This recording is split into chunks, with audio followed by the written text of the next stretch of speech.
Hello students, welcome back to your channel CPRP concept of physics by Rajesh Kaushik. तो I hope आप class enjoy कर रहे हो। आपके जो डाउट्स हैं, जो टॉपिक्स हैं वो क्लियर चल रहे हैं। लास्ट क्लास में हमने न्यूमेरिकल्स किए थे on the basis of Coulomb's law. उससे पीछे हमने जो टॉपिक किया था वो था कूलम्ब्स लॉ हमारा। और अगर आपके ये टॉपिक्स, ये लेक्चर्स अभी आपने नहीं चेकआउट किए हैं तो डिस्क्रिप्शन में लिंक अवेलेबल है, वहां से आप इस चैप्टर के इस टॉपिक को आप रीड आउट कर सकते हो, क्लियर कर सकते हो। ठीक है, तो फिलहाल हमारा जो टॉपिक है आज का वो है डाई इलेक्ट्रिक कांस्टेंट, या फिर उसका दूसरा नाम है हमारा इलेक्ट्रिकल परमिटिविटी। इलेक्ट्रिकल परमिटिविटी, ठीक है, हमारा टॉपिक है ये। चलिए सबसे पहले हम बात करते हैं कूलम्ब्स लॉ के बारे में। कूलम्ब्स लॉ में हमने पढ़ा था, क्या था हमारा according to Coulomb's law. According to Coulomb's law, Coulomb's law में हमने पढ़ा था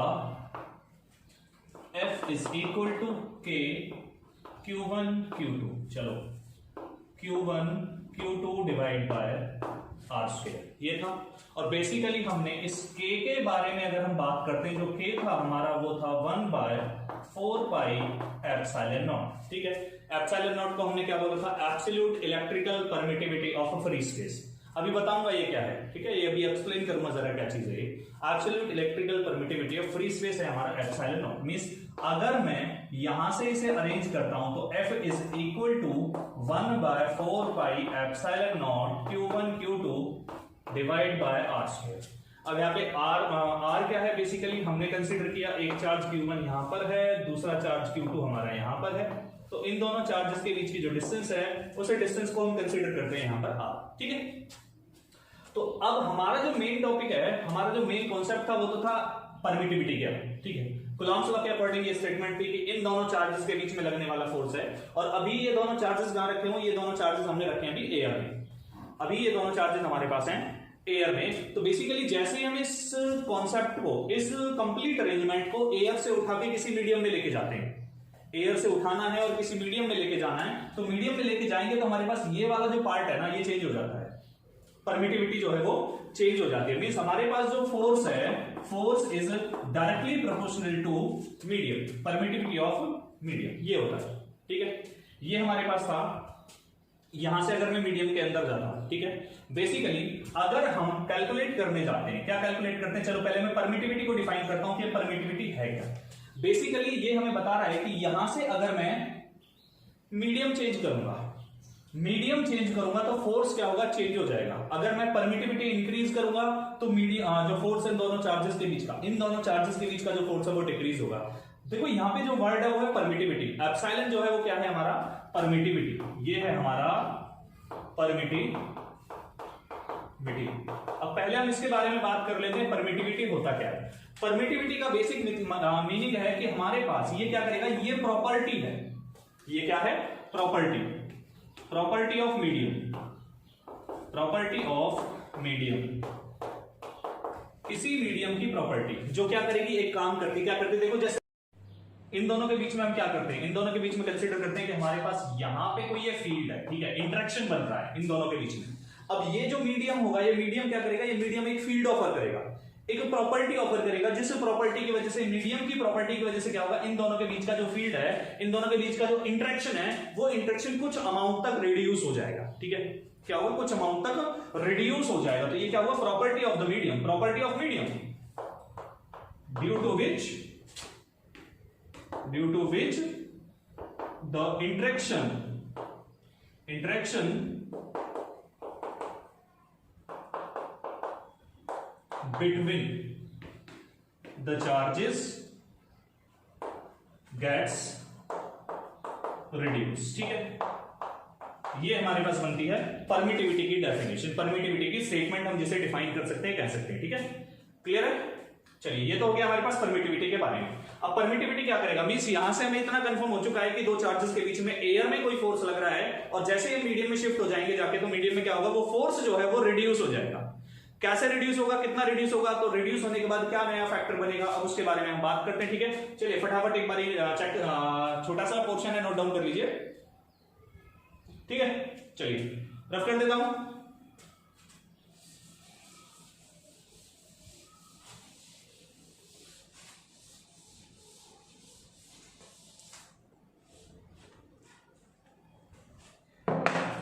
हमारे पास स्टार्ट होता है हमारा जो टॉपिक था जिसका नाम था डाई इलेक्ट्रिक कांस्टेंट। क्या है हमारा टॉपिक? Die electric constant. ठीक है, इसे डाई इलेक्ट्रिक कांस्टेंट भी बोलते हैं और इसका दूसरा नाम है रिलेटिव परमिटिविटी। रिलेटिव इलेक्ट्रिकल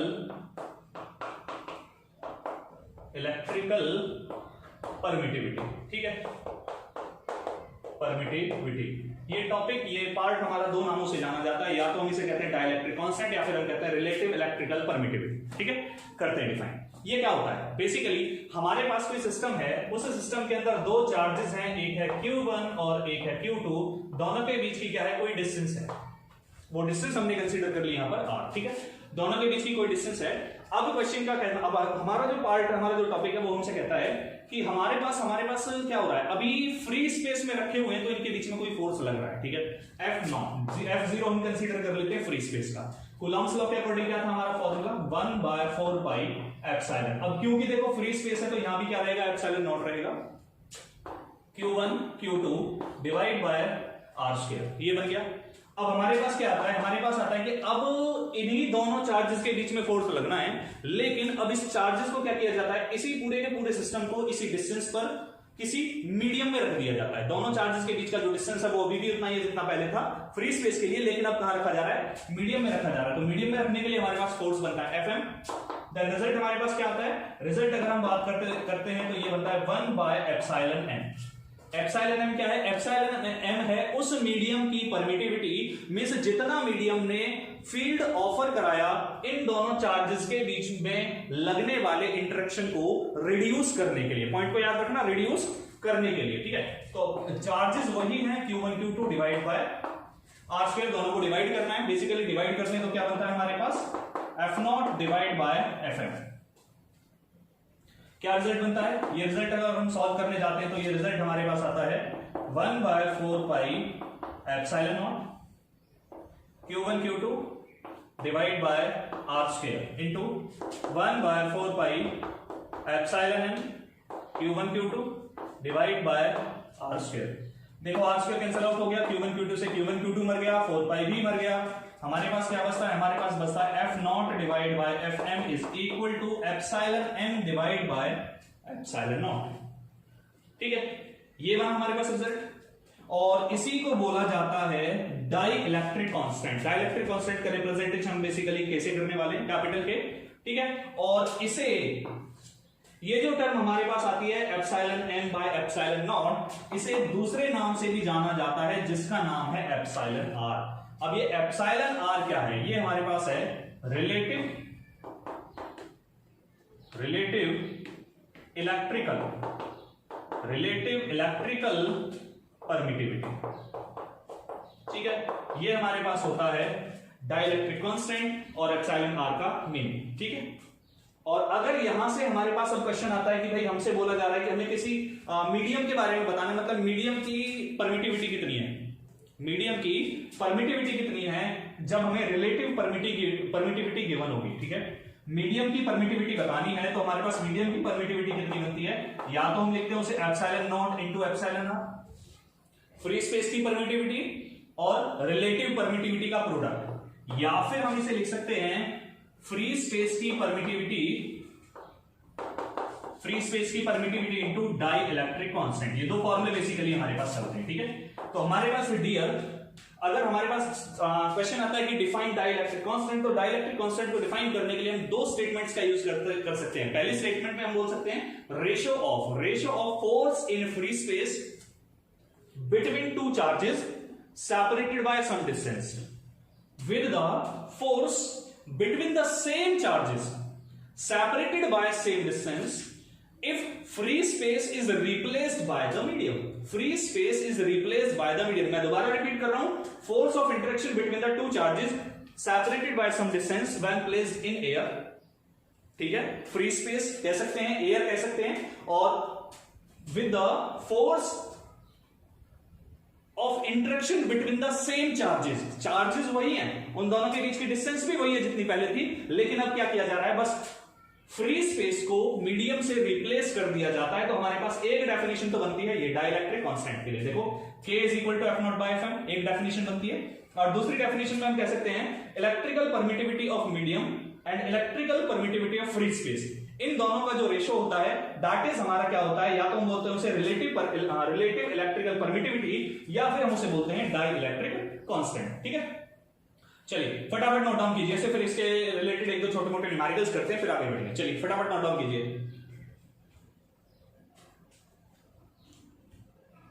हो गया?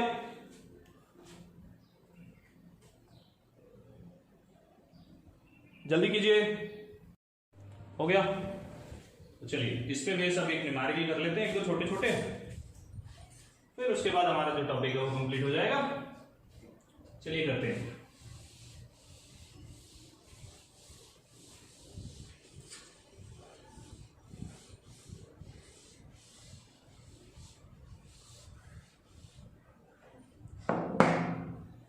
हमारा जो क्वेश्चन है बिल्कुल सिंपल सा है।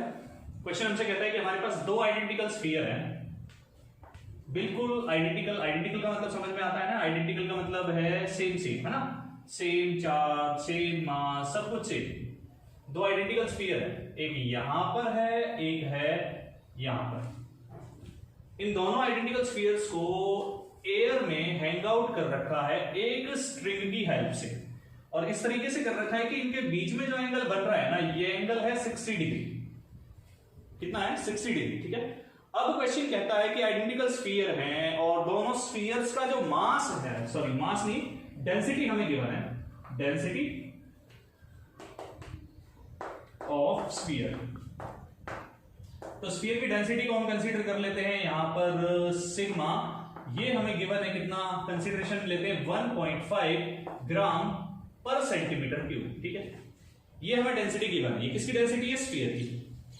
अब क्वेश्चन कहता है कि अगर इसी अरेंजमेंट को, दोनों स्फीयर्स को, इसी स्ट्रिंग को ऐसे ही जैसे है एक मीडियम में प्लेस अप कर दिया जाता है,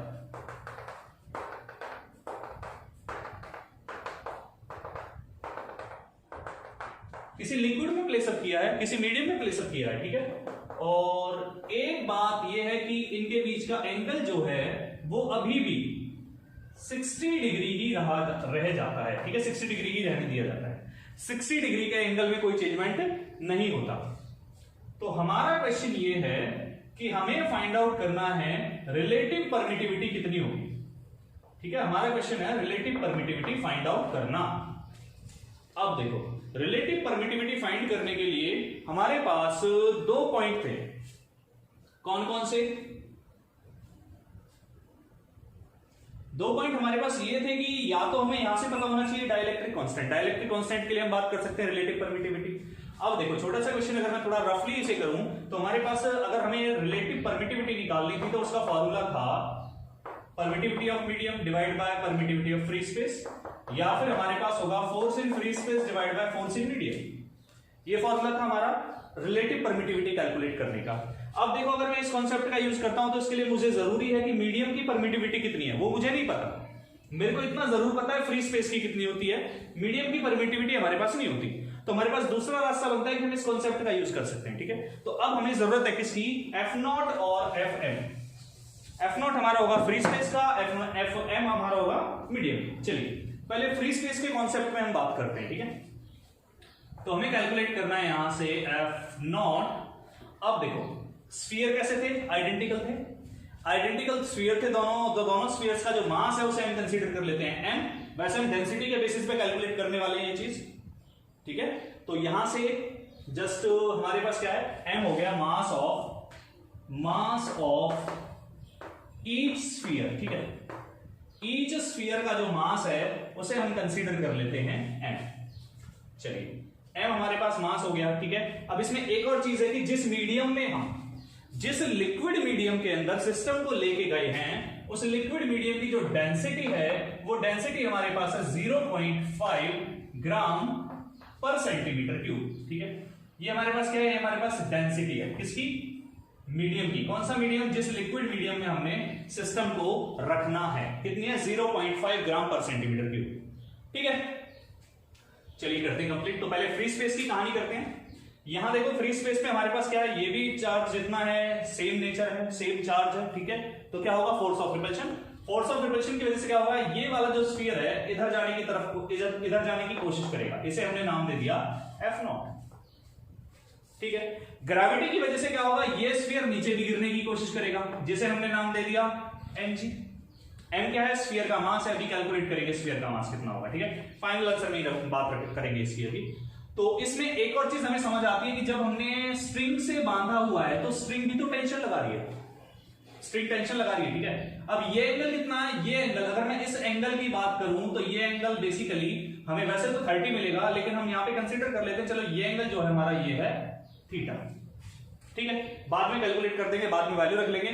थीटा हमारा 30 डिग्री है, ठीक है, याद रखना है। अब यहां से देखोगे आप, अगर देखते हो तो यहां पर हमने देखा mg को अपोजिट डायरेक्शन से कोई कंपोनेंट होल्ड कर रहा था, तो कंपोनेंट में डिवीजन करना बनता है, ठीक है। ये हमारा जितना एंगल ये था उतना एंगल ये बना, मतलब थीटा। तो ये था टेंशन T, तो टेंशन ने एक्सिस के साथ एंगल बनाया, तो वहां पे गया T cos थीटा, और इस पर जो परपेंडिकुलर बना उसके पास आया हमारा T sin थीटा, ठीक है, हो गया। देखो अगर हम देखते हैं तो हमारे पास इक्वेशन बैलेंस करनी है हमें, F0 is equal to T sin theta.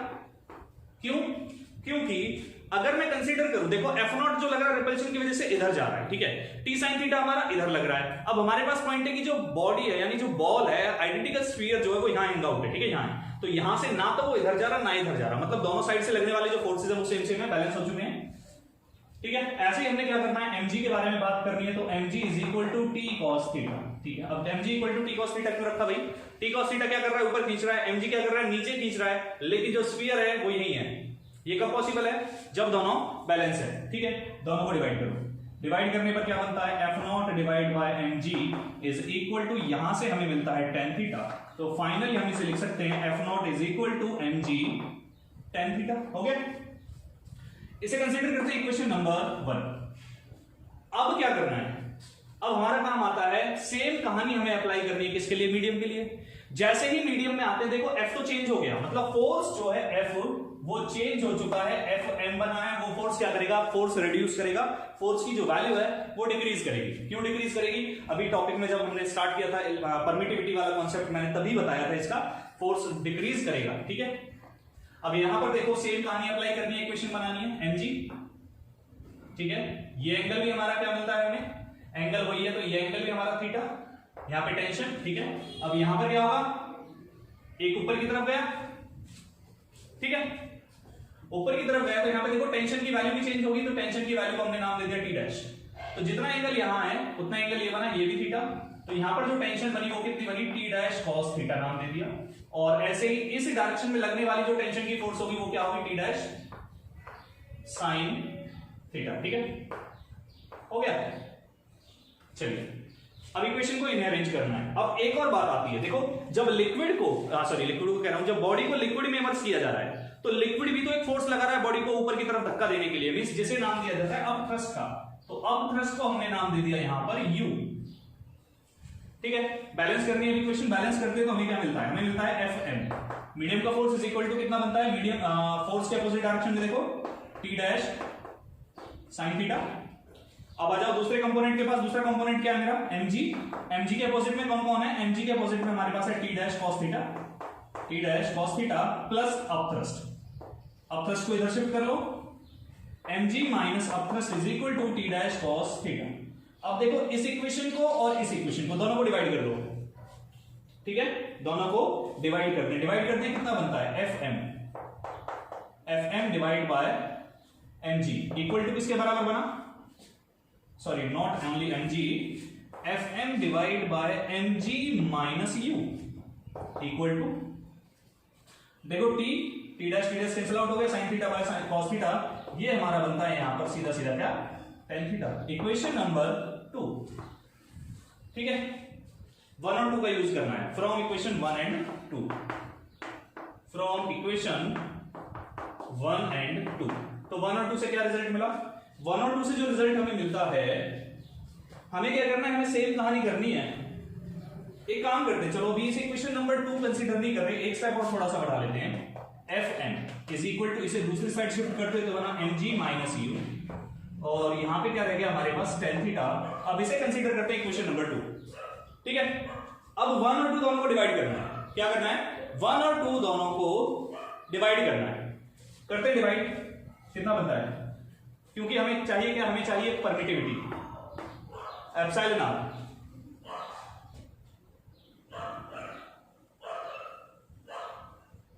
हमें बनाना है एप्सिलॉन आर। तो एप्सिलॉन आर हमारे पास क्या था? एप्सिलॉन आर के लिए हमने देखा था F naught divide by F M. चलो ये बनाओ एफ नॉट कितना है हमारा? एफ नॉट की जो वैल्यू है वो हमारी है एम जी टेन थीटा, ठीक है, डिवाइड बाय, अब क्या है हमारे पास? एफ एम की वैल्यू हमारे पास है M G minus U into tan theta. देखो टेन थीटा से टेन थीटा मर गया, कितना बचा? Epsilon R. एप्सिलॉन आर किसके बराबर बचता है? M G divide by M G minus U, ठीक है, ये तो हो गया। एम का तो चलो समझ में आ रहा है, मास कैलकुलेट कर सकते हैं डेंसिटी इनटू वॉल्यूम से। अब बात आती है यू के बारे में। यू क्या बनेगा? पहला काम है यू। चलो पहले एम और यू कैलकुलेट कर लेते हैं। एम हमारा क्या है? एम जो है हमारा वो था मास ऑफ स्फीयर। तो मास का फॉर्मूला क्या होता है? मास होता है density into volume. Density of sphere, density of sphere into volume, ठीक है, density of sphere into volume. तो स्फीयर की डेंसिटी को हमने कंसीडर किया हुआ है सिग्मा, तो सिग्मा इनटू वॉल्यूम को चलो कंसीडर कर लेते हैं भी, ठीक है। मास हो चुका है। अब हमारे पास बचा अपथ्रस्ट यू। अपथ्रस्ट कितना होगा? अपथ्रस्ट की अगर मैं बात करता हूं तो अपथ्रस्ट हमारे पास क्या बनता है? अपथ्रस्ट की जो वैल्यू बनेगी वो सीधी सीधी क्या बनेगी? अपथ्रस्ट हमारे पास बनेगा mass of liquid displace, mass of liquid displace into volume, ठीक है। अब कितना liquid, sorry mass of liquid displace into g, ठीक है, वेट निकालना है ना, अपथ्रस्ट निकालना है, ठीक है। अब हमारे पास क्या है? मास कैलकुलेट करना है लिक्विड का। अब देखो कितना लिक्विड डिस्प्लेस हुआ, ये तो उतना ही लिक्विड डिस्प्लेस हुआ ना जितना वॉल्यूम बॉडी का था, जितना वॉल्यूम स्फीयर का था। स्फीयर को जब लिक्विड में प्लेसअप किया था तो लिक्विड डिस्प्लेस हुआ। स्फीयर प्लेसअप करने के बाद लिक्विड डिस्प्लेस हुआ, तो जितना वॉल्यूम लिक्विड का है उतना ही वॉल्यूम वहां से, जितना वॉल्यूम स्फीयर का है उतना ही लिक्विड का वॉल्यूम वहां से डिस्प्लेस हो चुका है। मींस हमारे पास क्या बनेगा? मास निकालना है, मास का फॉर्मूला था डेंसिटी इनटू वॉल्यूम। अब डेंसिटी किसकी आएगी? डेंसिटी आएगी लिक्विड की। लिक्विड की डेंसिटी को हमने कंसीडर किया है, क्या कंसीडर किया है? लिक्विड की डेंसिटी को हमने लिया है rho, then it will be rho into volume. Volume किसका आएगा? वॉल्यूम आएगा वही जितना स्फीयर का वॉल्यूम है उतना ही वॉल्यूम लिक्विड का डिस्प्लेस हो रहा है इनटू जी। अब क्या करना? वैल्यू प्लेसअप करो। This implies epsilon R is equal to कितना बना? एम। एम की जगह कितना बना? Sigma V into G divide by sigma V into G minus U. U कितना है हमारे पास? रो वी इंटू जी। देखो अब हमारे पास क्या बनता है? हमारे पास जो सिग्मा वी है, सिग्मा वी कह रहा हूं, v into g, v into g ऊपर से भी कॉमन है, नीचे से भी कॉमन है, कैंसिल आउट हो जाएगा। तो हमारे पास बनता है epsilon R is equal to sigma divide by sigma minus rho, ठीक है। Epsilon R is equal to sigma कितना है? सिग्मा की वैल्यू हमारी 1.5 हो गया, ठीक है। तो 1.5 माइनस रो कितना है हमारा? रो हमारे पास है 0.5, तो 0.5 हो गया। फाइनली आंसर कितना बनता है? यहां से हमारे पास बनता है 1.5, ठीक है। तो जो हमारे पास रिलेटिव परमिटिविटी आती है epsilon R, this is equal to 1.5, ये हमारा बनता है यहां से फाइनल आंसर। ओके, कंप्लीट हुआ। चलिए, ये हमारा क्वेश्चन था, ये हमारा न्यूमेरिकल था। आई होप कि आपका जो टॉपिक है, जो कॉन्सेप्ट है वो क्लियर हुआ होगा। और अगर फिर भी कोई डाउट रह जाता है तो कमेंट सेक्शन में कमेंट करके आप अपना डाउट क्लियर कर सकते हो। और जो लास्ट लेक्चर की वीडियोस हैं वो डिस्क्रिप्शन में उनका लिंक अवेलेबल होगा, वहां से चेकआउट कर सकते हो। ओके, तो क्लियर है टॉपिक। मिलते हैं नेक्स्ट वीडियो में नेक्स्ट लेक्चर के साथ। तब तक के लिए bye bye, take care, and you have to continue with the channel if you want to the updated videos of the lectures. Okay, bye bye.